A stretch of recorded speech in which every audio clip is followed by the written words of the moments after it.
તમારી સમક્ષ ચિકિત્સાત્મક મનોવિજ્ઞાન વિશે આપણે વાત કરતા હતા, જેમાં સાયકોસોમેટિક ડિસીઝ મનોદૈહિક વિકૃતિઓ એટલે શું એની આપણે વાત કરીએ તો મનોદૈહિક વિકૃતિ એ નામ જ સૂચવે છે. સાયકોસોમેટિક એટલે કે માનસિક બીમારી અને સોમેટિક એટલે કે શારીરિક બીમારી, જેને મનોદૈહિક વિકૃતિઓ એવું આપણે એને નામ આપીએ છીએ. એબનોર્મલ સાયકોલોજીનો ઇતિહાસ ઘણો જૂનો છે. અનેક ઉપચાર પદ્ધતિઓ બદલાતી ગઈ. જુદા જુદા વાદ જેમ કે મનોવિશ્લેષણવાદ, તો એમાં જેને આપણે ફ્રોઈડને ખૂબ એની જે ટેકનિક છે, એની જે પદ્ધતિઓ છે, એનો આપણે ઉપયોગ વધારે કરીએ છીએ. ખાસ કરીને મનોનાટ્ય પદ્ધતિ, મુક્ત સાહચર્ય પદ્ધતિ અને અંતે હિપ્નોટિઝમ. આમાંથી જો કે આપણે બહાર નીકળતા જઈએ છીએ. બીજી અનેક નવી પદ્ધતિઓ અને બીજા અનેક નવા જે સંશોધનો છે એ ખૂબ સારા આપણને ફળ્યા છે, એમ કહીએ તો ચાલે. આજે ભારતની વાત કરીએ તો અન્ય દેશો કરતા આપણા દેશમાં ડિપ્રેશનનું પ્રમાણ જુઓ કે ગાંડપણનું પ્રમાણ જુઓ કે સાયકોસોમેટિક ડિસીઝ જુઓ, તો કમ્પેરિઝન કરો તો ઓછું છે. પરંતુ આજે આપણે એક અંધકાર યુગમાં, દિશાહીન જેને કહીએ, એક સ્પર્ધાત્મક યુગમાં જીવી રહ્યા છીએ. આપણે રાતોરાત પ્રતિષ્ઠા મેળવી લેવી છે, રાતોરાત પૈસાદાર થઈ જવું છે. આપણે મનોરંજન પણ વધારે મનોરંજન જોઈએ છીએ અને સમય ઓછો, એટલે મનોરંજનના જે સાધનો છે એમાં પણ એ જલ્દી આપણને રિઝલ્ટ મળે, જલ્દી આપણને આનંદ મળી જાય એવું. જો 3 કલાકના પિક્ચરમાંથી અત્યારે 1.5 કલાકનું પિક્ચર બની ગયું. આજે ગુજરાત યુનિવર્સિટી કે અન્ય ગુજરાતમાં આવેલી અનેક યુનિવર્સિટી, આપણે ગુજરાતમાં હું રહું છું એટલે ગુજરાતની વાત કરું, પણ એ જ આખા ભારતને લાગુ પડે, જે તે યુનિવર્સિટીને, કે પ્રવૃત્તિઓ ઓછી થઈ ગઈ. બહુ હજી કાલે જ ગુજરાતનો યુવક મહોત્સવ શરૂ થયો. તો પેલા જે યુવક મહોત્સવમાં વિદ્યાર્થીઓ ભાગ લેતા હતા ખૂબ જ બહોળા પ્રમાણમાં, યુવક મહોત્સવ 8 દિવસ સુધી ચાલતો હતો. આજે માત્ર 3 દિવસમાં પૂરો થઈ જાય છે. યુવક મહોત્સવમાં પણ કેટલી બધી કેટેગરી હતી. આજે માઇમ એક્ટિંગ એટલે શું એ અમુક કોલેજોને તો ખબર જ નથી. અમુક કોલેજોમાં તો એવું છે કે એનસીસીની કોઈ પ્રવૃત્તિ પણ નથી થતી, એનએસએસની પ્રવૃત્તિ પણ નથી થતી, અને સાંસ્કૃતિક પ્રવૃત્તિઓ તો સાવ ઝીરો છે.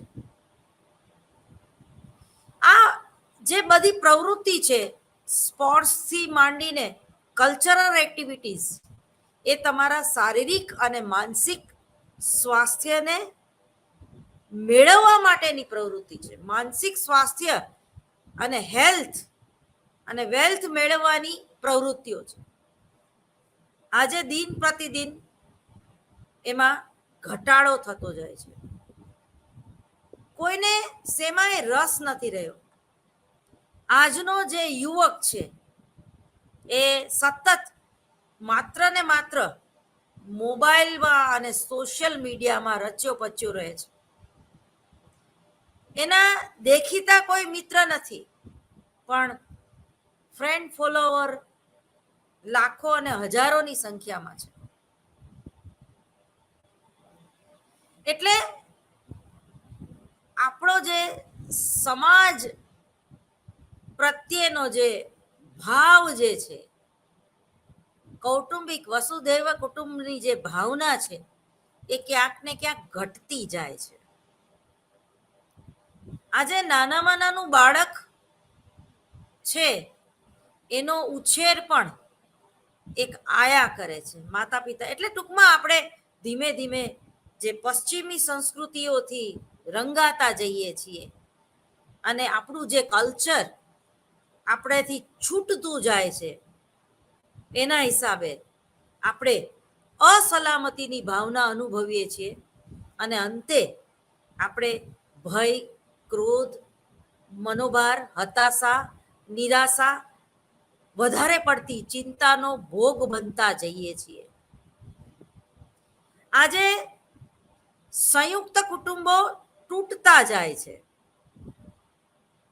આજે માતા પિતા સ્વાર્થી બનતા જાય છે.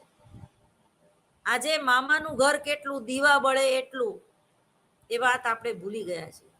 આજે આપણે કોઈના ઘરે બેસવા જવું હોય તોય ફોન કરીને જવું પડે છે, અને સામેવાળા કદાચ તમને એવું કહી દે કે આજે અનુકૂળ નથી, તમે નહીં આવતા ને, તોય કઈ નવાઈ નથી. આજે ગામડાઓ તૂટતા જાય છે. લોકો શહેરી જીવન જીવવા માટે મજબૂર થાય છે, કારણ કે એક સ્પર્ધા છે. આજે ગામડાની છોકરીને ગામડામાં લગ્ન નથી કરવા. આજે ગમે એટલા વીઘા જમીન ગામડામાં પડેલી હોય કોઈ પટેલના દીકરાની પાસે, અને સારામાં સારું એ મહિનામાં લગભગ 2 કે 3 લાખ કમાતો હોય, પણ ખેતી કરે છે અને ગામડામાં રહેવું પડે એટલે લગ્ન નથી કરવા, રિજેક્શન. એટલે કમ્પલસરી સમાજ અને આ પરિવર્તનશીલ યુગની સાથે રહેવા માટે લોકો ગામડાઓ છોડીને શહેર તરફ પ્રયાણ કરી રહ્યા છે. બાપ દાદાની જમીનો વેચીને એક બિઝનેસ પર્પસથી આજે તોતિંગ મોટા મોટા બિલ્ડિંગો એજ્યુકેશનના નામે એક બિલાડીના ટોપની જેમ ફૂટી નીકળતી યુનિવર્સિટીઓ એક એનું પરિણામ છે. દરેકના પોતાના ઘરના ભૂવા અને ઘરના ડાકલા છે. આજે વહેતી નદી જેવું કંઈ રહ્યું નથી, અને એક બંધિયાળ એક ખાબોચિયામાં આપણે કૂદકા મારીને આનંદ મેળવીએ છીએ. અમદાવાદ જેવા મેગા સિટીની વાત કરું તો સૂર્ય ક્યારે ઉગે છે અને આથમે છે એની લોકોને ખબર પણ નથી. આજે આપણે આપણા ઘરમાં એવા પોસ્ટરો રાખવા પડે છે કે જે કુદરતી સૌંદર્યને દર્શાવતા હોય, જે ખરેખર આપણને ગ્લોબલ વોર્મિંગથી દૂર નહીં રાખી શકે. એના માટે તો ખરેખરું ક્યાંક વૃક્ષો વાવવા પડશે, ક્યાંક ગંદકી ઓછી કરવી પડશે, ક્યાંક પ્લાસ્ટિકનો બેન્ડ ખાલી સરકાર મારી દે એટલું જ પૂરતું નથી. આ બધી જ બાબતોને લઈને માનસિક વિકૃતિઓ આવે છે. હું એવું કહેવા માંગુ છું. તમે નાનામાં નાની વાતને જ્યારે ઇગ્નોર કરો છો ત્યારે તમે ગિલ્ટ થાવ છો. દાખલા તરીકે તમે કોથળીમાં એઠવાડ ભરીને બહાર નાખી આવ્યા, અને એ ગાય કોથળી સોતું ખાઈ ગઈ એઠવાડ. તમને અંદરથી ખબર છે કે આ પ્લાસ્ટિક મેં નાખ્યું ને એ ખોટું કર્યું, પણ તમે સુધરવાનું નામ નથી લેતા. બીજી ક્ષણે તમે શું વિચારો છો? હું એકલી ક્યાં પ્લાસ્ટિક નાખું, બધા નાખે છે. એટલે મન, વચન અને કર્મ થી જ્યાં સુધી આપણે સુસંગત નહીં જીવીએ ત્યાં સુધી આપણે મનોભાર અને હતાશાનો ભોગ બનતા જઈશું. ત્યાં સુધી આપણે ગિલ્ટી ફીલ કરીશું. ગિલ્ટી ફીલ કરવું એટલે અપરાધની ભાવના. આજે તમે જો લગ્ન પછી પણ લોકોને કોઈ પુરુષ કે કોઈ સ્ત્રી સાથે એટેચમેન્ટ થતું હોય છે. એટેચમેન્ટ થાય ત્યાં સુધી તો વાંધો નહીં, પણ એ એટેચમેન્ટને પ્રેમ છે એવું નામ જ્યારે આપી દઈને આપણે આપણી શારીરિક મર્યાદા ગુમાવીએ ત્યારે પણ સાયકોસોમેટિક ડિસીઝનો ભોગ બનીએ છીએ. તમારી પત્નીનું કોઈ વર્તન જ્યારે તમને નથી ગમતું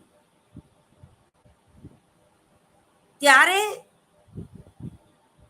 એ પ્રકારનું વર્તન બહાર શોધતો પુરુષ અંતે તો એક ડિપ્રેશનમાંથી બહાર નીકળવા માટે બીજું ડિપ્રેશન ક્રિએટ કરતો હોય છે.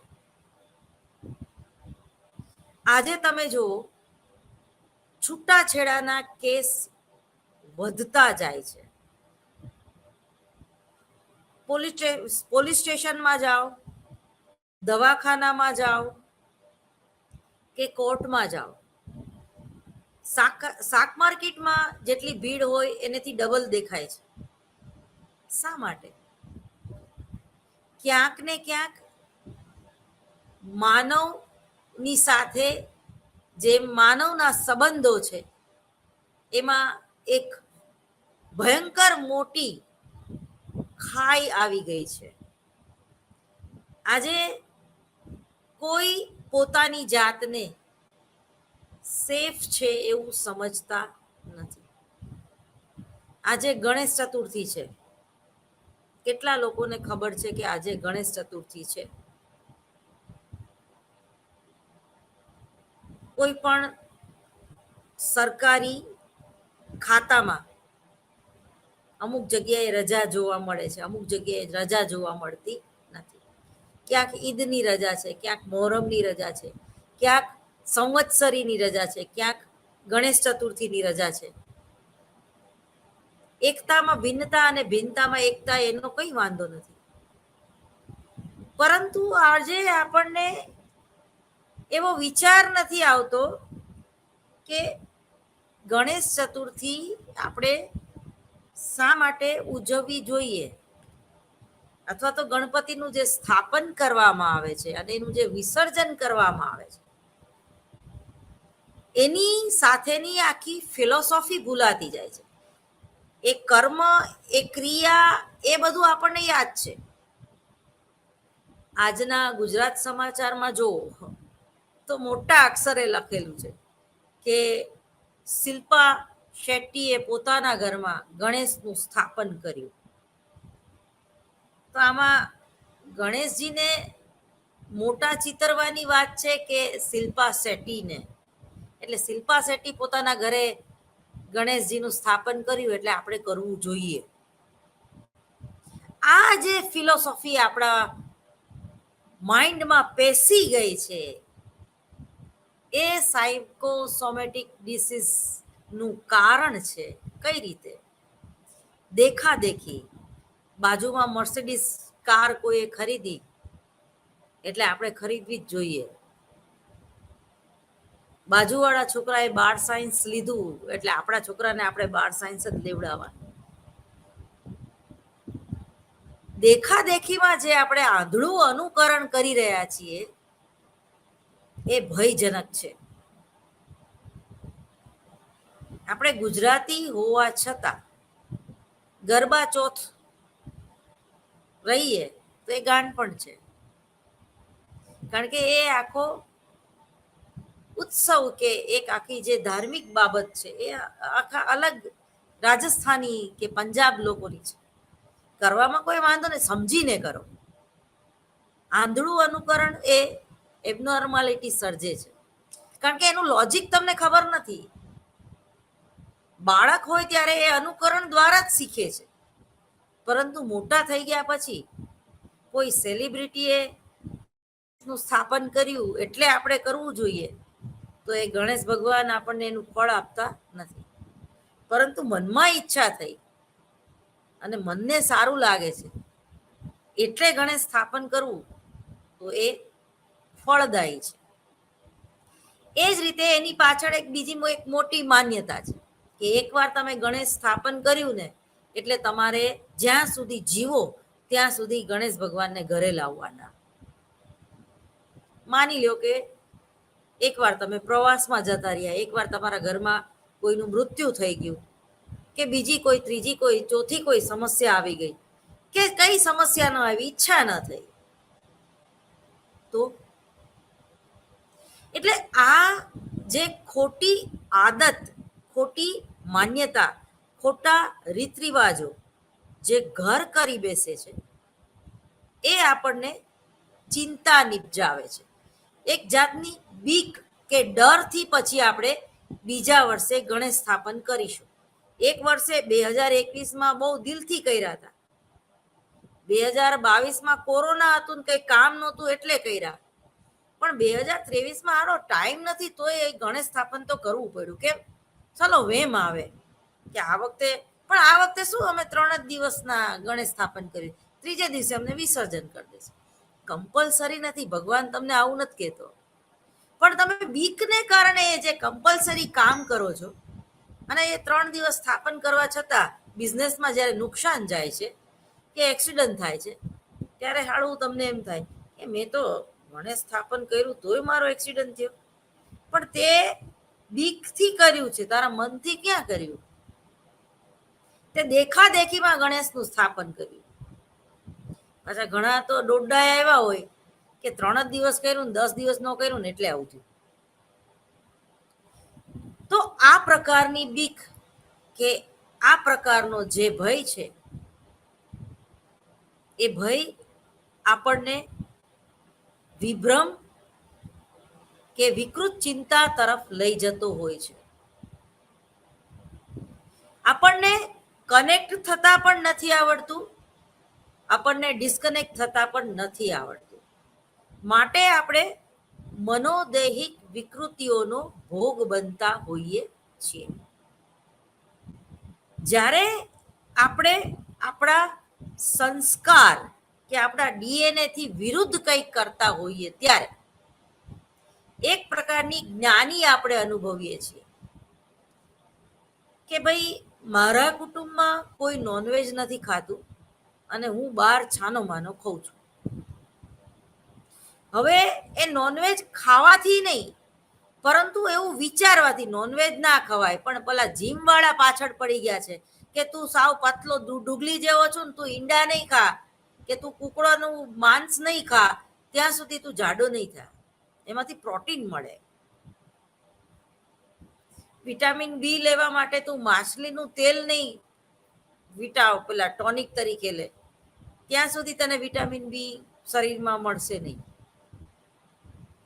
હવે એ સંઘર્ષ અનુભવે છે એ બાળક કે યુવાન કે ભાઈ મારા બધા મિત્રો જીમમાં જે છે એ બધા એગ ખાય છે અને પ્રોટીન મેળવે છે, પણ મારા ઘરમાં હું બ્રાહ્મણનો દીકરો છું ને મારે એગ નથી ખાવાના.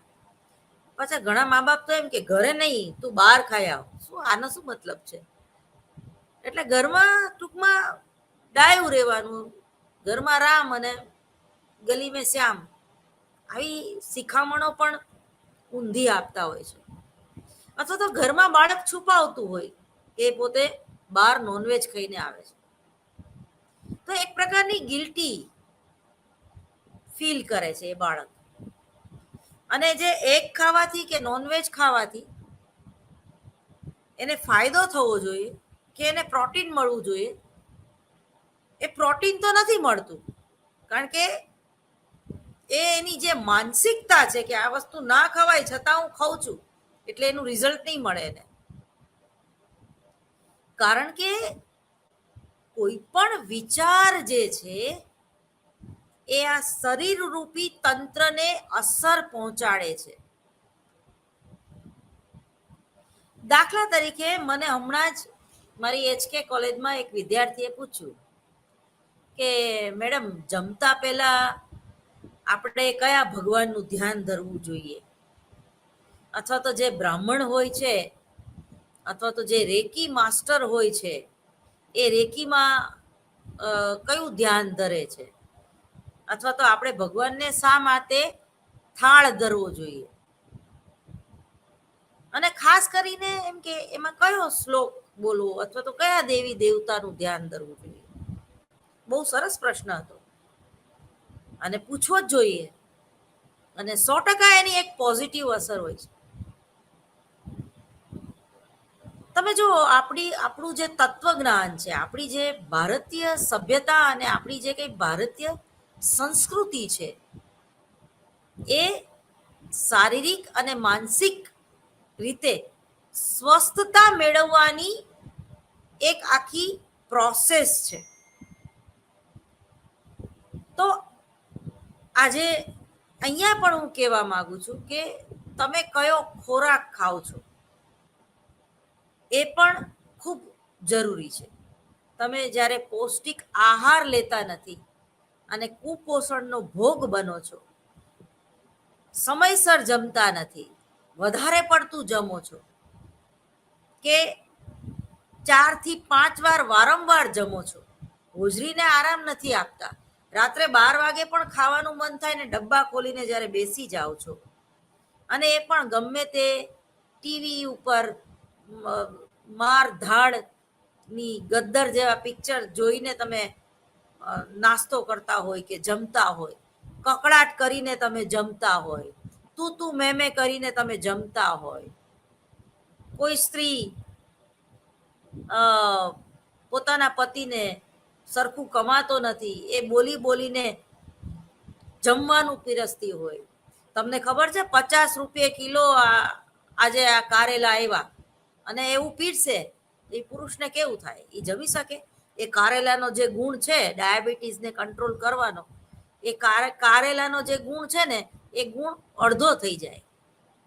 કારણ કે તમે જ્યારે જમો છો ત્યારે એક પોઝિટિવનેસ, એક પોઝિટિવ થિંકિંગ સાથે જમો છો, તો એનું રિઝલ્ટ તમને મળે છે. એ દરેક પ્રકારના પ્રોટીન અને વિટામિન મળે છે અને એક્સેપ્ટ કરે છે આપણું શરીર. બાકી તમને તમે કમાતા નથી, આ તો મારી બચતમાંથી હું શાક લઈ આવીને એ હું પીરસું છું, એવા ભાવ સાથે જ્યારે પત્ની પીરસે છે, ત્યારે એ ઘરના જે જુદા જુદા સભ્યો છે એનું પાચન તંત્ર જે છે એ એના ઉપર એક નેગેટિવ ઇફેક્ટ પડે છે. એક નેગેટિવ માનસિકતા સાથે જ્યારે તમે રસોઈ બનાવો છો, તો એ રસોઈ પણ પૂરી રીતે શરીરને સારું પોષણ પૂરું પાડી શકતી નથી. આજે આપણે બધા ઝોમેટોથી ટેવાયેલા છીએ, બહાર ખાવાથી ટેવાયેલા છીએ. કાકાની સેન્ડવીચ ને માની રસોઈ ને આવું ટાઇટલ આપી દેવાથી માની રસોઈ નથી બની જતી, કે કાકીની સેન્ડવીચ નથી બની બેન, કે સોનલબેન ખાખરાવાળા.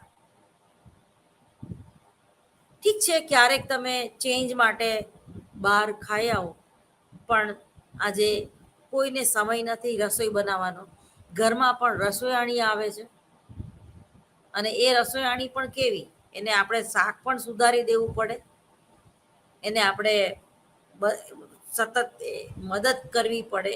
એટલે ઘરમાં બોસ હોય એવું વર્તન કરીને એ માત્ર 20 મિનિટમાં ફટાફટ 4-5 સીટી વગાડી દે, ફૂલ ગેસ કરીને, બધું પ્રોટીન ને વિટામિન 1, 2, 3 થઈ ગયું હોય. ધીમા ગેસે જે આપણે ચૂલા ઉપર કે ધીમો ગેસ રાખીને જે રસોઈ કરવાની પ્રથા હતી, ગાયત્રી મંત્ર બોલીને કે પ્રસન્ન રહીને, ટૂંકમાં હું ખાલી ધર્મની વાત નથી કરતી, પ્રસન્ન રહેવું, કે પોઝિટિવનેસ, કે અન્નપૂર્ણા દેવીનો આભાર માનીને જે એક આપણી પ્રથા હતી, આજે ધીમે ધીમે લુપ્ત થતી જાય છે અને આપણે સાયકોસોમેટિક ડિસીઝનો ભોગ બનતા જઈએ છીએ. હું આજે તમને સાયકોસોમેટિક ડિસીઝ વિશે આવી વાત એટલે કરી રહી છું કે દરેકની પોતાના દેશની પોતાના સનાતન ધર્મની કે કોઈ પણ ધર્મની જે છે એક સંસ્કૃતિ હોય છે. જ્યારે તમે તમારા પ્રોટોકોલને જાળવતા નથી ત્યારે તમે આવી ફિઝિકલ અને મેન્ટલ હેલ્થથી દૂર થતા જાઓ છો. તો જમતી વખતે કયો શ્લોક બોલવો જોઈએ એ ભેગા ભેગું હું તમને બતાવી દઉં છું, કારણ કે ખોરાકનું પણ એટલું જ મહત્વ છે, પોઝિટિવ થિંકિંગનું અને શબ્દોનું પણ એટલું જ મહત્વ છે. એટલે સંસ્કૃતના જે શ્લોકો જે છે એનું પણ આપણા શરીર અને મન ઉપર એક જબરજસ્ત અસર પડે જ છે. અન્નપૂર્ણે સદાપૂર્ણે શંકર પ્રાણ વલ્લભે. જો અન્નપૂર્ણે સદાપૂર્ણે શંકર પ્રાણ વલ્લભે, કેટલું સરસ કીધું. અન્નપૂર્ણા એટલે પાર્વતી માનું ધ્યાન ધરવું જોઈએ. સમજાણું? જમતા પહેલા થાળી જ્યારે આપણા મમ્મી કે પત્ની પીરસે તો એ પહેલા આપણે અન્નપૂર્ણા એટલે કે પાર્વતી માતાનું ધ્યાન ધરવું જોઈએ અને એવો ભાવ ધરવો જોઈએ શંકર ભગવાન જેવો કે જે અન્નપૂર્ણા, જે પાર્વતી માં જે છે એ ભિક્ષા આપી રહી છે આપણને, એ આપણને પીરસી રહી છે. બરોબર? એટલે શંકર પ્રાણ વલ્લભે એટલે કે શંકર ભગવાનનો જે પ્રાણ જે છે, એની પત્ની જે છે, એનું અડધું અંગ જે છે, એટલે શંકર ભગવાન ભિક્ષા માંગવા આવ્યા છે અને પાર્વતી એમને પીરસે છે, એવી વાત છે આમાં. જ્ઞાન વૈરાગ્ય સિદ્ધ્યતમ ભિક્ષામ દેહી ચ પાર્વતી. જ્ઞાન વૈરાગ્ય સિદ્ધ્યતમ ભિક્ષાન દેહી ચ પાર્વતી. એટલે એ જે ખોરાક જે છે એ ખાવાથી મારું જે શરીર તંત્ર છે કે મારું જે મન છે એ દિવસે ને દિવસે જ્ઞાન અને વૈરાગ્ય પ્રાપ્ત કરતું જાય. આપણે આપણા વૈભવ માટે કે જીભના સ્વાદ માટે જમવાનું નથી. આપણે શરીરને પોષણ મળે એના માટે જમવાનું છે. અને એ પોષણ પણ કેવી રીતે? તો કે એમાંથી જ્ઞાન જન્મે, એમાંથી વૈરાગ્ય જન્મે અને અંતે વ્યક્તિ મોક્ષ પામે. આવા સુંદર ભાવ સાથે, આવા સુંદર શ્લોક મોટેથી બોલીને જ્યારે આપણે આપણી ઓરા શુદ્ધ કરીએ કે ખોરાકમાં રહેલા દોષો પણ શુદ્ધ કરીએ છીએ ત્યારે મનોશારીરિક રોગો આપણેથી દૂર રહે છે. આપણે સાયકોસોમેટિક ડિસીઝનો ભોગ બનતા નથી. આજે દિન પ્રતિદિન મનોરોગ શાસ્ત્રનો લોકો અભ્યાસ કરવા માંડ્યા છે. શા માટે? આજે જેમ શેરીએ શેરીએ હનુમાનજીની મૂર્તિઓ જોવા મળે છે, એ જ રીતે ચિકિત્સાલયો જોવા મળે છે.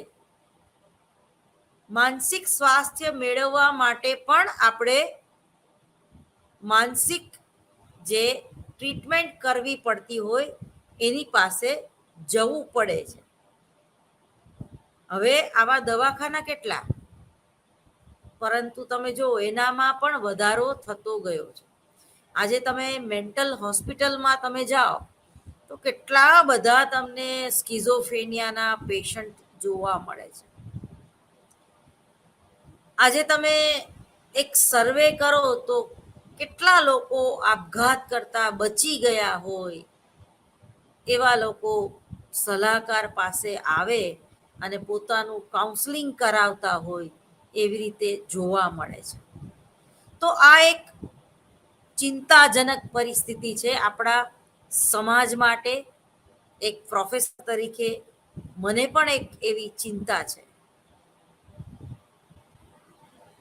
સંધિવા નામનો રોગ, આર્થરાઇટિસ જેને આપણે કહીએ છીએ, અને ડાયાબિટીસ નામનો રોગ જેને આપણે મધુપ્રમેહ કહીએ છીએ, એ સાયકોસોમેટિક ડિસીઝ છે. એ માત્ર શારીરિક રોગ નથી, પરંતુ મેન્ટલી જ્યારે તમે વધારે પડતું સ્ટ્રેસ લઈ લ્યો છો, મેન્ટલી તમે જ્યારે વધારે પડતા ડિસ્ટર્બ થાવ છો, ત્યારે આવા પ્રકારના રોગો ઘર કરી બેસે છે. હું મારા એક કેસ સ્ટડીનો વાત કરું તો, એક ટીચર જે છે એ અમદાવાદમાં રહે છે અને રોજ કડી અપડાઉન કરે છે. નામ તો નહીં બોલું. એનો વધારે પડતો જે સમય જે છે એ અપડાઉનમાં જાય છે. ફેમિલી અમદાવાદમાં રહે છે અને સવારે 6 વાગે નીકળી જાય છે પોતાનું ટિફિન લઈને. થોડું ઘણું ટાઈમ રહેતો બીજા માટે બનાવે, જેટલું ટાઈમ બાકી થોડું ઘણું સાસુ કરે કે હસબન્ડ કરે વગેરે વગેરે. બપોરે 2-2:30 વાગે પાછી આવે છે. બહુ સારી ભણેલી ગણેલી ટીચર છે. સતત 2 કે 3 વર્ષ અપડાઉન કરવાથી એને કમરનો દુખાવો થઈ ગયો, માથાનો દુખાવો થઈ ગયો. એને કાયમ મેટાડસિન, સ્ટોપેક કે આવી બધી દવાઓ તમે એના પર્સમાં જુઓ તો ઢગલાબંધ દવાઓ એને રાખવી પડે. અને અંતે એ અનિદ્રાનો ભોગ બની. રાત્રે એને ઊંઘ ન આવે સવારના ટેન્શનમાં કે સવારે 4 વાગે ઉઠી જવાનું છે. હવે આખી એની જે દિનચર્યા છે એમાં એ મેન્ટલી ડિસ્ટર્બ છે. એટલે સ્વાભાવિક છે કે એ જે મેન્ટલી ડિસ્ટર્બ છે ને નોકરી તો છોડવી નથી, બદલી થાય એમ નથી, ગામડે એકલું રહી શકે એમ નથી, ઘરની અને બાળકોની પણ જવાબદારી છે. ત્યારે એ જે સ્ત્રી છે એ એનો જે સ્વભાવ છે એ પણ બદલાઈ ગયો. એ ચીડચીડી થઈ ગઈ, એ ક્રોધી થઈ ગઈ, એ નાની નાની વાતમાં ડિસ્ટર્બ થવા લાગી, એની ભૂખ પણ મરી જતી. અને રાત્રે જે પતિ સાથેના સંબંધો પ્રેમના અને સેક્સના હતા એ પણ ઘટતા ગયા, જેના હિસાબે એનો પતિ પણ એનેથી કંટાળી ગયો, ત્રાસી ગયો. અને એક પ્રકારનું બંને વચ્ચે ધૃણા ઊભી થઈ. અપડાઉન કરતા એક બીજી વ્યક્તિના કોન્ટેક્ટમાં આવી, જે એની જેમ જ શિક્ષક હતો, જે એની જ સ્કૂલમાં એની જ સાથે નોકરી કરતો હતો. જે અપડાઉનના 1 કે 2 કલાકમાં સંપર્કમાં વારંવાર આવવાથી એક પ્રકારનું એટેચમેન્ટ થઈ ગયું. પછી તો જાણે શનિ રવિ આવે તો પણ એ સ્ત્રીને ગમતું નહીં. ક્યારે સોમવાર આવે ને ક્યારે હું એને મળું, આ પ્રકારનો ભાવ કે એ જે એટેચમેન્ટ હતું એ અંતે પ્રેમમાં બદલાણું અને એણે પોતાની મર્યાદા ગુમાવી. તમે જુઓ કે એક ડિપ્રેશનમાંથી દૂર નીકળવા માટે જ્યારે આપણને આપણા પતિ તરફથી પ્રેમ, હૂંફ કે એક અન્ડરસ્ટેન્ડિંગ બંને વચ્ચે નથી હોતી, કે જતું કરવાની ભાવના નથી હોતી, કે એક સેક્સ જ્યારે હાવી થઈ જાય છે એ પણ જરૂરી છે. અને એ યોગ્ય સમયે ફૂલફિલ જરૂરિયાત નથી થતી, ત્યારે લગ્ન પછીના આવા શારીરિક સંબંધો તરફ એ વ્યક્તિ ભણેલી ગણેલી બુદ્ધિશાળી હોવા છતાં પણ એ તરફ જાય છે. હવે તમે જો એને કેટલું બધું ગિલ્ટી ફીલ થતું હશે, કારણ કે એ એના સંસ્કાર નથી, પણ એ એની જરૂરિયાત છે. હવે તમે તમારી જરૂરિયાત સમજી ના શકો. તમે જો કે ઘણી સ્ત્રીઓ જ્યારે ટાઈમમાં થવાની હોય ત્યારે એ વધારે એને ક્રોધ આવે છે, વધારે એ ચીડાઈ જાય છે નાની નાની વાતમાં, કારણ કે એ હોર્મોન્સ એના ચેન્જ થતા હોય છે. હવે ઘરમાં તમને ટાઈમ જ નથી સેક્સ એન્જોય કરવાનો, તમે તમારા પતિને નફરત નથી કરતા, તમારા પતિ તરફથી પૂરું તમને સેટિસ્ફેક્શન છે, પરંતુ સમય જ નથી. અને બહાર જે છે એ સમય તમને મળી રહે છે, કારણ કે અમુક કોલેજો અને અમુક સ્કૂલ એવી છે કે તમે થમ કરીને 2 લેક્ચર લઈને ગાયબ થઈ શકો, પાછા છૂટવાના ટાઈમે પાછા આવી જાઓ, પાછા થમ કરીને. હવે આ સ્ત્રી કોને વફાદાર? નહીં પોતાના એજ્યુકેશનને, નહીં પોતાના બાળકોને, નહીં પોતાના પતિને, નહીં પોતાના પ્રેમીને. બરોબર, કારણ કે પ્રેમી તો છે જ નહીં. પછી ડિવોર્સનો કેસ ફાઇલ કરવો, અથવા તો પોતાની ભૂલ સમજાઈ જાય ને ગિલ્ટી ફીલ કરવી. તો આવું જ્યારે તમે પગલું ભરો છો ત્યારે, જ્યારથી તમારી ભૂલ સમજાય ત્યારે, જ્યારથી જાગ્યા ત્યારથી સવાર, સ્ટોપ કરી દો. એ વર્તનને સ્ટોપ કરી દો. એ સંપર્ક કરવાનું ટોટલી બંધ કરી દો. ફોનમાં મોબાઈલમાં એના નંબર હોય તો બ્લોક કરી દો. શાંતિથી એકવાર એની સાથે મીટિંગ કરી લ્યો કે કાલે જે કર્યું એ મારી ભૂલ હતી, પણ આજથી આપણે આ ભૂલ નહીં કરીએ. અને છતાં પણ જો આપણે અનિવાર્ય વર્તન એવું થઈ જતું હોય તો આપણે એકબીજાનો સંપર્ક નહીં રાખીએ. જરૂર પડે તો નોકરી છોડી દો, બદલી કરાવી લ્યો. એક જેને કહેવાય કે કન્ફેસ કરી લ્યો. કદાચ તમે તમારા પતિ આગળ કન્ફેસ ના કરી શકતા હોય તો કોઈ સલાહકાર આગળ કન્ફેસ કરી લ્યો. રડવું આવતું હોય તો ધ્રુસકે ને ધ્રુસકે રડી લ્યો. પરંતુ એક સમસ્યાને પહોંચી વળવા માટે બીજી સમસ્યા ઊભી કરવાનો કોઈ મતલબ નથી. જ્યારે આપણે આપણા ડીએનએથી, જ્યારે આપણે આપણા સંસ્કારથી કંઈક અજુગતું વર્તન કરીએ છીએ અને મન, વચન અને કર્મથી કંઈક જુદું જ વર્તન કરતા હોઈએ ત્યારે આવી પરિસ્થિતિમાં મુકાઈ જતા હોઈએ છીએ. માત્ર કાઉન્સેલિંગની જ જરૂર છે. આપણને જ્યારે કોઈ બાળકને, એટલે ખાસ કરીને એક દીકરીને મોટી કરવામાં આવતી હોય છે ત્યારે એના ચારિત્ર ઉપર વધારે પડતું રિસ્ટ્રિક્શન રાખવામાં આવતું હોય છે કે કોઈ લગ્ન પહેલા કોઈ પુરુષની સાથે શારીરિક સંબંધ ન બાંધવા જોઈએ. ઇવન જે છોકરા સાથે સગાઈ થઈ ગઈ હોય એ છોકરા સાથે પણ મર્યાદામાં આપણે છૂટ લેવી જોઈએ. શા માટે આવું કહેવામાં આવે છે? કારણ કે લગ્ન પછી કોઈ નવીનતા રહેશે જ નહીં. આપણે એને એક ધાર્મિક, એક પાપ માનવામાં આવ્યું છે, અને એ પાપ જો તમારાથી થઈ જાય તો સ્વાભાવિક છે કે તમે મનોભાર અનુભવો, અને એ કોઈ સલાહકાર જ તમને મદદ કરી શકે, કારણ કે તમે તમારા માતા પિતાને નહીં કહી શકો.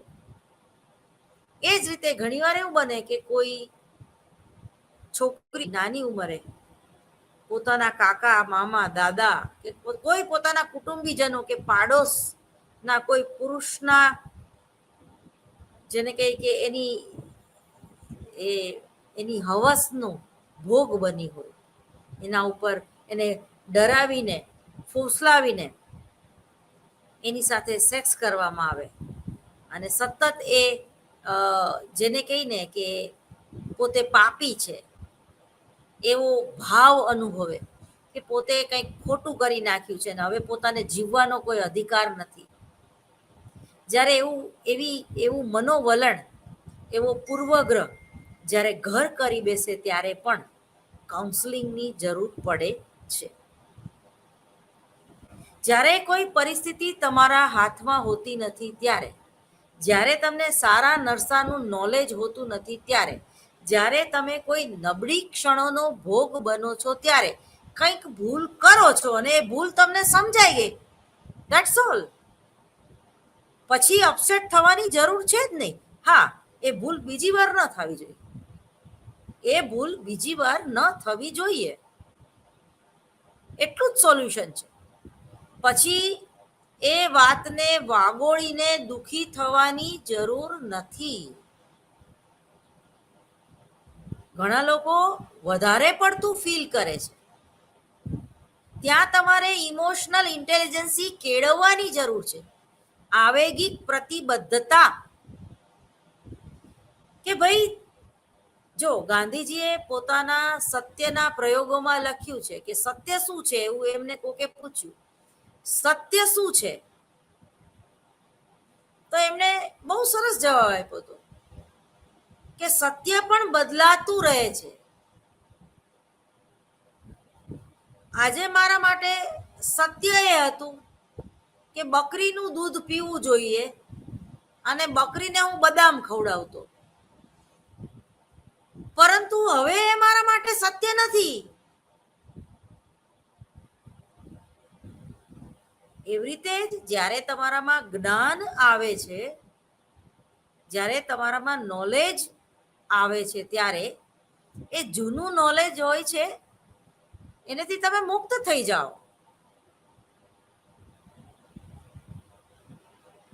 જેમ જેમ આપણે આપણી ઉંમર વધતી જાય, જેમ જેમ આપણું એજ્યુકેશન વધતું જાય, જેમ જેમ આપણા અનુભવોમાં વધારો થતો જાય છે, એમ આપણે જૂની વાત છોડતા જઈએ છીએ અને નવી વાત જે છે કે નવું નોલેજ છે એના આધારે આપણે જીવીએ છીએ. આજે ભારત દેશ એક મહાસત્તા બનવા જઈ રહ્યો છે ત્યારે ઓક્સફોર્ડ યુનિવર્સિટી જેવી મહાન યુનિવર્સિટી પણ એ સ્વીકાર્યું છે કે દરેક વખતે સાયકોસોમેટિક ડિસીઝમાં કે એન્ટી ડિપ્રેશનમાં દવાઓ જ કામ લાગતી નથી. હિલિંગ મેથડ અથવા તો યોગ પદ્ધતિ કે મ્યુઝિક થેરાપીથી પણ આપણે એ ડિપ્રેશન દૂર કરી શકીએ. ઘણા કેસ સ્ટડી તો મેં એવા વાંચ્યા છે કે કોઈ વ્યક્તિ 22 વર્ષથી ડિપ્રેશનની દવા લેતી હોય, આજે એક લોબી, એક માનસિકતા એવી પણ છે અને ડોક્ટરો પણ સોશિયલ મીડિયામાં એક એવો જ પ્રચાર કરે છે કે સાયકોસોમેટિક ડિસીઝમાં અથવા તો મનોભાર તો જ દૂર કરી શકાય જો તમે દવા લ્યો. દવા એ છેલ્લો ઉપચાર છે, બને ત્યાં સુધી દવાને અવોઇડ કરવી જોઈએ. જરૂર હોય તો લેવી જોઈએ, પરંતુ લોંગ ટાઈમ માટે જ્યારે તમે કોઈ દવા લ્યો છો ત્યારે એ દવામાં શું હોય છે, એમાં પણ એક ઘણી બધી ભૂલ ભરેલી માન્યતા હોય છે કે એ દવાથી ઊંઘ આવી જાય, એ દવા આપણને નિષ્ક્રિય કરી દે. તો એમાં જે સુખના કેન્દ્રો હોય છે એને એક ઉશ્કેરવાની એમાં એ દવામાં એક તાકાત હોય છે, એમાં એક એવું ટૂંકમાં રસાયણ હોય છે કે જે તમારા સુખના કેન્દ્રોને ઉશ્કેરે. એટલે તમને એક મૂડ આવે કામ કરવાનો, મૂડ આવે કોઈની સાથે વાત કરવાનો, તમે એકલા એકલા ન રહ્યો. હવે આ દવાની જ્યારે જરૂર હોય ત્યારે તમે 1 મહિના માટે કે 1 વર્ષ માટે લ્યો, ઇટ્સ ઓકે. પરંતુ ડોક્ટર જ્યારે તમને એ દવા છોડવાની ના પાડે છે, અથવા તો માની લ્યો કે તમે 1 વર્ષ પછી ડિપ્રેશનની દવા છોડી દીધી અને 6 મહિના તમારું ગાડું બરોબર ચાલ્યું અને પાછું તમને કામ કરવાનું મન ન થાય, 15 દિવસ સુધી તમે પાછા ઘરમાં જ બેસી રહ્યો અને એક નેગેટિવ થિંકિંગ પાછું ચાલુ થઈ જાય. હવે આના સિમ્ટમ્સ શું? તો કે ભાઈ મને બસ પથારીમાં પડ્યા રહેવાનું મન થાય માથે ઓઢીને, પછી આજે હું બહાર નીકળીશ તો મારું એક્સિડન્ટ થઈ જશે તો, અથવા તો એકદમ જે ભૂતકાળમાં જે ખોટું થઈ ગયું હોય, અથવા તો તમારી સાથે કોઈએ ખોટું કર્યું હોય, અથવા તો 3 વર્ષ પહેલા તમારી બેન કોરોનામાં ઓફ થઈ ગઈ હોય, એને તમે યાદ કરીને એકદમ પથારીમાં જ સવારે 8 વાગે ધ્રુસકે ને ધ્રુસકે રડવા માંડો. ઇટ મીન્સ તમારી જે વિચારવાની જે પેટર્ન છે, ડોક્ટર તમને તરત જ એમ કે તમે હવે પાછી દવા ચાલુ કરી દો. ના, થોડીક ધીરજ રાખો, થોડીક સહનશીલતા રાખો, તમારા માઇન્ડને મગજને કેળવો. તમને સુવાની ઈચ્છા થાય તો તમારા માઇન્ડનું તમે માનો નહીં, તમે એની સાથે ફાઇટ કરો, તમે ઊભા થઈ જાઓ. નેગેટિવ થિંકિંગ થતું હોય તો સ્ટોપ થઈ જાઓ, કંઈક સારા મંત્રો બોલો, કંઈક સારું વાંચન વાંચો, કંઈક સારા ઓથરને વાંચો, કંઈક સારી પ્રવૃત્તિમાં વધારો કરી દો, બિઝી રહેવા માંડો, વ્યાયામ કરો, ફૂલ બોડી ચેકઅપ કરાવો કે B12 તો ક્યાંક ઘટતું નથી ને. ઘણીવાર એ ડિપ્રેશનનું કારણ ન હોય, પણ B12 કે અથવા તો હિમોગ્લોબિન તમારામાં જ્યારે ઘટે છે ત્યારે પણ તમને આળસ આવે છે, એ પણ કારણ હોય. માથું દુખે તો તાત્કાલિક કોઈ પણ દવા નહીં લ્યો, ડિસ્પ્રિન નહીં લ્યો, આદત પડી જશે. ના લ્યો એટલે ન જ લેવી એમ નહીં, પરંતુ બને ત્યાં સુધી બહારથી મળતા પ્રોટીન, વિટામિન કે કોઈ પણ દવા કે કોઈ પણ રસાયણ, કારણ કે અંદરથી જ હિલિંગ થતું હોય છે. થોડીક ધીરજ રાખો, કારણ કે આપણા જે તે ઓર્ગનને પણ એવી ટેવ પડી જાય છે. દાખલા તરીકે ઇન્સ્યુલિન લેવાની, એટલે એ ઇન્સ્યુલિન થોડું ઘણું બનતું હોય એ પણ બનવાનું બંધ થઈ જાય, કારણ કે આપણા જે શરીરના અંદરના ઓર્ગન છે એ સમજી જાય છે કે હું ઇન્સ્યુલિન નહીં બનાવું તો બહારથી ઇન્જેક્શન રૂપે દેવાઈ દેશે, અથવા તો દવા ગોળી ખાઈ લેશે. તમે બીટ નથી ખાવા તૈયાર, પણ હિમોગ્લોબિનની દવા લેવા તૈયાર છો. તમે વિટામિન A કે E લેવા તૈયાર નથી, પરંતુ બહારથી ગોળી વિટામિન E ની લઈ લ્યો છો ને A ની લઈ લ્યો. સ્ટ્રેટનિંગ કરાવો છો, હેર સ્ટ્રેટનિંગ, પણ વાળને પોષણ મળે એવું ખાવાનું આપણે ભૂલી ગયા છે. બ્લીચિંગ ફેશિયલ બહારથી સ્કિનને ચમકાવે રાખી છે મેકઅપથી, પરંતુ એ નેચરલ ગ્લો મળે એટલું પાણી પીવાનું આપણે ભૂલી જઈએ છીએ. ખાલી પાણી જ પીવાનું છે ને. રોજનું 5 લીટર પાણી આપણા શરીરમાં જવું જોઈએ. આમાંથી કેટલા લોકો 5 લીટર પાણી પીવે છે? રોજ સવારે ચા અને કોફીને આપણે અવોઇડ કરવી જોઈએ, અને ફણગાવેલા મગ કે ચણા કે પૌવા જે હોય એ પેલા બ્રેકફાસ્ટમાં લેવું જોઈએ. પછી તમને ઈચ્છા થાય તો અડધી કલાક પછી થોડીક ચા લ્યો. કેટલા લોકો કરી શકે છે? ઘણા લોકો તો સવારે બોકડાની જેમ તમાકુનું સેવન કરતા હોઈએ છે. બોલો, બોકડો ચાવે રાખે ને ચાવે રાખે. સિગરેટ પીવે તો જ એને ટોયલેટ લાગે. ઘણા લોકો તો પાછા સવારમાં બોટલ પીવાનું ચાલુ કરી દેતા હોય છે. હવે આ માનસિકતા વાળા લોકો સાયકોસોમેટિક ડિસીઝનો ભોગ બને છે. અતિમાં ગતિ નહીં. બધું વ્યસન, એને વ્યસન નામ ક્યારે અપાય છે? તમને એની આદત પડી જાય છે ત્યારે.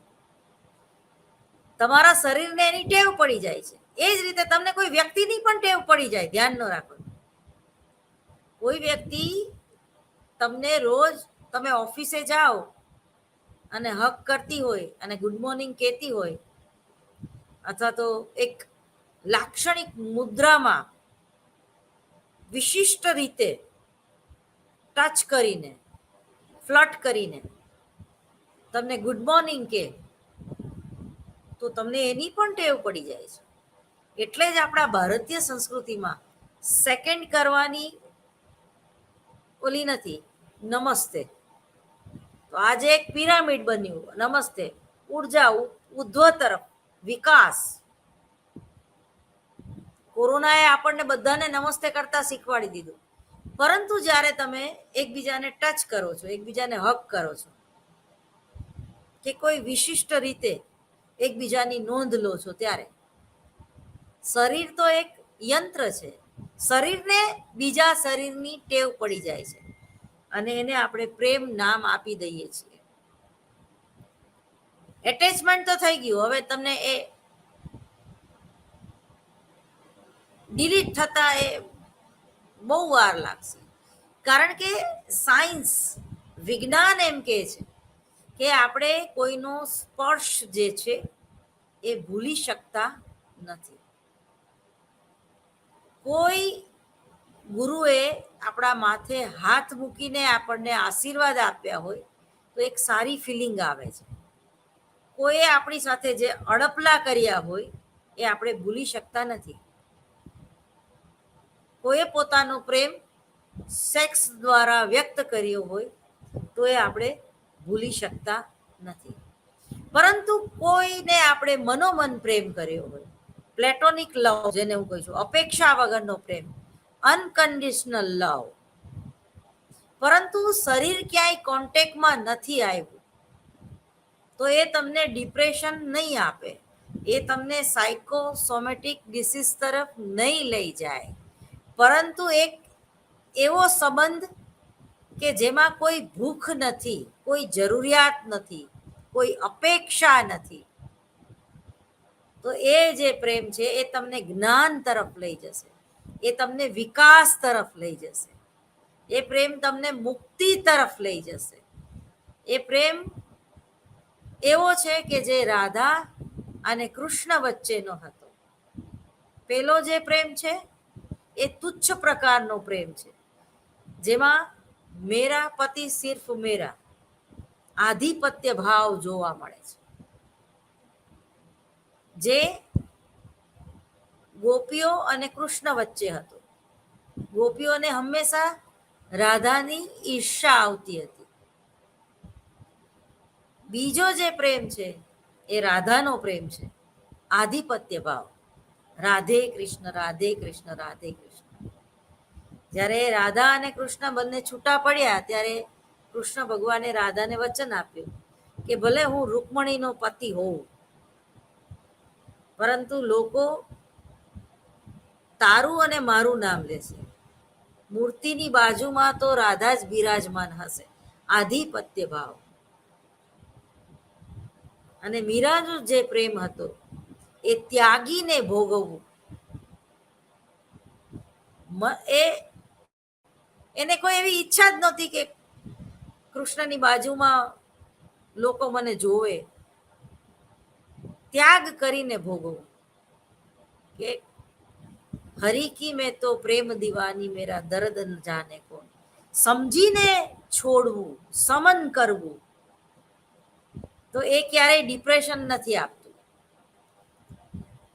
પરંતુ જ્યારે કમ્પલસરી છોડો, મોહમાયા કે છે ને, મોહમાયા છોડો, પરંતુ જ્યારે એ કમ્પલસરી છોડવું પડે, આપણે વ્હીલચેર લઈને બેસી જઈએ અને ચાલવાનું છોડવું પડે, બોલતા થોથવાઈએ અને લેક્ચરશીપ છોડવી પડે, 2-3 એટેક આવી ગયા હોય અને એક્ટિંગ કરવી છોડવી પડે, કોઈ આપણને ઘૃણા કરે અને આપણે જે તે પદ છોડવું પડે, દમન કરીને છોડવું પડે. છોડવાની ઈચ્છા તો નહોતું, પણ લોકોએ ભેગા થઈને કાઢ્યો. તો એ વસ્તુ આપણને સાયકોસોમેટિક ડિસીઝ તરફ લઈ જાય છે. પરંતુ જ્યારે તમે જેમ નાટકમાં કોઈ પાત્ર જે છે એ એનો રોલ ભજવી લે, પછી એ એક્ઝિટ લઈ લે છે, એ વિંગમાં જતો રહે છે. તો જીવનમાં પણ જે રોલ તમે તમારે પ્રિન્સિપાલ તરીકેનો કે પ્રોફેસર તરીકેનો કે એક રાજા કે રંક તરીકેનો ભોગવવાનો છે, એ તમે ભોગવી લ્યો અને જ્યાં તમારો રોલ પૂરો થઈ જાય પછી ઈને એ એક્ટિંગ તમે ફરીવાર કરો તો પ્રેક્ષક તાલી નથી પાડતી. હા, વન્સ મોર એકવાર કે છે, 2 વાર કે છે, વારંવાર નહીં કે. તમે બહુ સારી એક્ટિંગ કરી હોય તો વન્સ મોર આવે, સમજી શકાય એવું છે. પણ જીવનમાં આવું નથી હોતું. 58 વર્ષે રિટાયર થઈ જાઓ પછી તમને કોઈ નથી બોલાવતું. એકવાર ખુરશી ઉપરથી ઉતર્યા તો એ ખુરશીના માન હોય છે. તમે સારું કામ કર્યું હશે લોકો તમને યાદ કરશે, પરંતુ એવું નહીં કે તમે પાછા આવી જાઓ. કારણ કે એક સમાજની એક મર્યાદા છે, એક રીત છે. તો જ્યારે ક્યારે આપણે કનેક્ટ થવું અને ક્યારે આપણે ડિસ્કનેક્ટ થવું એ જો શીખી જઈએ ને તો આપણે મનોરોગનો ભોગ બનીએ નહીં. એક મહત્વની વાત એ છે કે આપણે શું બોલવું જોઈએ. આપણા જે શબ્દો છે એ ક્યારેય નાશ પામતા નથી. આ હવામાં ચારે દિશામાં એ ભમ્યા કરે છે. આપણું બોલેલું ક્યારેય નાશ પામતું નથી. લાગ્યા શબ્દના બાણ જેને પ્રેમે વિંધાણા પ્રાણ, હાલો શબ્દમાં ઘૂમવા. કહેવાનો મતલબ એમ છે કે જ્યારે આપણે અપશબ્દો બોલીએ છીએ ત્યારે આપણી ઓરા જે છે, આપણું મન જે છે, આપણી ચેતના જે છે એ ડિસ્ટર્બ થાય છે. કારણ કે એક આંગળી જ્યારે તમે કોઈના તરફ ચીંધો છો ત્યારે બીજી 4 આંગળી તમારા તરફ હોય છે. સીધું ગણિત છે. અને જેવા તમારા કર્મો હશે એવા જ તમને એનું ફળ મળશે. જો તમે આંબો વાવ્યો હશે તો કેરી આવશે, જો તમે બાવળ વાવ્યા હશે તો કાંટા જ આવશે. શબ્દ જે છે એ ક્યારેય નાશ પામતો નથી. એટલે કોઈનું અપમાન ન કરવું જોઈએ, કોઈને અપશબ્દો ન કહેવા જોઈએ, કોઈની જેને કહીને કે કોઈને હસી ન કાઢવા જોઈએ, કોઈનું દુઃખ સાંભળીને એની પાછળથી ઠઠ્ઠા મસ્કરી ન કરવી જોઈએ. બની શકે કે તમે એના જેવી પરિસ્થિતિમાં મુકાઓ. હંમેશા પોઝિટિવ થિંકિંગ કરવા માટે આપણા મોઢામાંથી પોઝિટિવ વાત નીકળવી એ પણ એટલું મહત્વનું છે. પોઝિટિવ લોકોની વચ્ચે રહેવું એ પણ એટલું મહત્વનું છે. ઘણાનું મોઢું 24 કલાક એરંડિયું પીધું હોય એવું હોય છે. એવા લોકોને સવારે જોવાનું ટાળો. ઘણા લોકો ચાપખા જ મારતા હોય, સાધુ સંતો પણ સ્ટેજ ઉપરથી. સમાજ બધું નાશવંત છે. અમુક ધર્મ પણ એવા હોય છે, મારે કોઈ ધર્મનું નામ નથી લેવું, જ્યાં લોકો છાતી પીટવા માટે ભેગા થાય છે, જ્યાં રુદન કરવા માટે ભેગા થાય છે, જેમાં કોઈ આશાવાદ નથી. ફરજિયાત જાણે મોક્ષ તરફ જ જવાનું છે એવી વાત આવે છે. ત્યાગની જ વાત આવે, તપની જ વાત આવે. જ્યારે આપણો જે કૃષ્ણ જે છે એ તો સદાબહાર છે. એટલે જ કૃષ્ણ ક્યારેય લુપ્ત નહીં થાય એવું ઓશો કહે છે. સનાતન ધર્મ ક્યારેય લુપ્ત નહીં થાય એવું આપણા પુરાણો કહે છે. શા માટે? કારણ કે એમાં એક પોઝિટિવ વાત છે, એમાં આશાવાદ છે. ભગવાને ખુદે કીધેલું છે કે યદા યદા હિ ધર્મસ્ય ગ્લાનિર્ભવતિ ભારત અભ્યુત્થાનમ અધર્મસ્ય તદાત્માનમ સૃજામ્યહમ. જ્યારે જ્યારે તમે સીધા નહીં હાલો ને ત્યારે હું બરોબર સીધા કરવા માટે જન્મ તો લઈશ જ.